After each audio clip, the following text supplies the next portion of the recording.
home secretary راته ټلیفون وکړ وی ته دوه امریکایان دي تاسو سره ملاوي نو زړه کې دغه غونډه شوم چې امریکایانو ما سره څه کار ما سره څه کار ول پر رحمان بابا باندې ریسرچ کوي او امریکن انټيليجنس ډایریکټران مال راویلګه چې رحمان بابا نوم می وورد بیا مال راویلګه او ترجمان ور سره راولېګه د انګریزي نه پوهیږم نو ما ته وی چې پښتو ورزي خصفا پښتو وای ما بس راویلګه لس بجې د ورځې راولېګه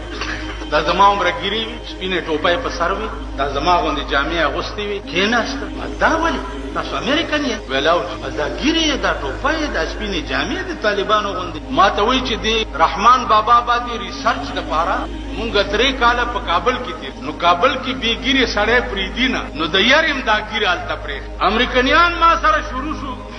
چې 3 کاله مونږ په کابل کې تیر کړی دی او دا ګيریم ځکه سری سرچ کوي ولدا ګورو چې دا سړې په دې دنیا کې دومره پاپولر ولې دی مونږ په امریکا کې اوریدلی چې دا بجلیګر مولانا چې دی دا پر رحمان بابا باندې ډېر لوی عبور لري نو د دې وجنا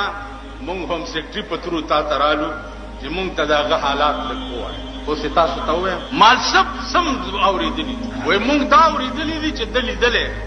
دلی نو دې تصدیق لراغلی نو ما ور سره په خندا کې وی چې کدا تصدیق مو شو چې مالی دلې دي بیا به مسلمانان شي کنه ول شکلم د مسلمان نه جوړ کړي مولانا سے وګوره ملکه کلمه مو ویل والله چې وی وای خو ته لګ مونږه پوری نو بیا مې ورته قصه وکړه چې د کابل بادشاہ ظاهر شاه دوا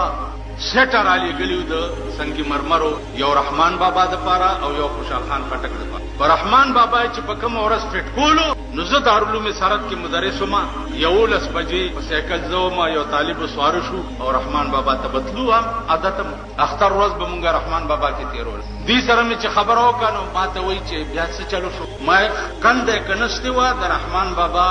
قبر سره هغه تور کانی فټ کولو د پاره نو ځا کندې ته کوشم او د لحد سایډ می په جبل وال چې اونې والو نو په دې مخ باندې دا قبر ورسوره ګورم مزدنه نه مړې پروت نو ما ته هغه مستری आवाज وکړ چې اوته هغه تباوی کې کیته پاسرا شدا سده وکړه مزدوبي تلیا تمرا چې هغه مرا ټوپ په سورې هم تمرا کولاو ا طالب ما سره تلو سید نامه وخت دی هغه مرا ټوپ سورې هم چې کولاو کو د وختو یو ګوچې په دې پرتا دا یو په دې پرتا په دې چهره بهترین مسکراहट ما دی مستری ته وی چې په انکو کې مې ورته ویلې چې تو میرے ہاتھ پیر نو پکڑ ته مې اندر ہاتھ کارنا اگر منو پکڑے ته تو منو چھکلے مې زلاس ورنه باسمه کده دې مړی ونی و من رامه کاګه یاره دمو داغه دما د الله صحبونی و مالا سورنه نه خدای باور وکي پینځه واړه وخت یو ځکی دا شوند راخونه پوز سترګه مې ورته داسې کولاو په دې سینا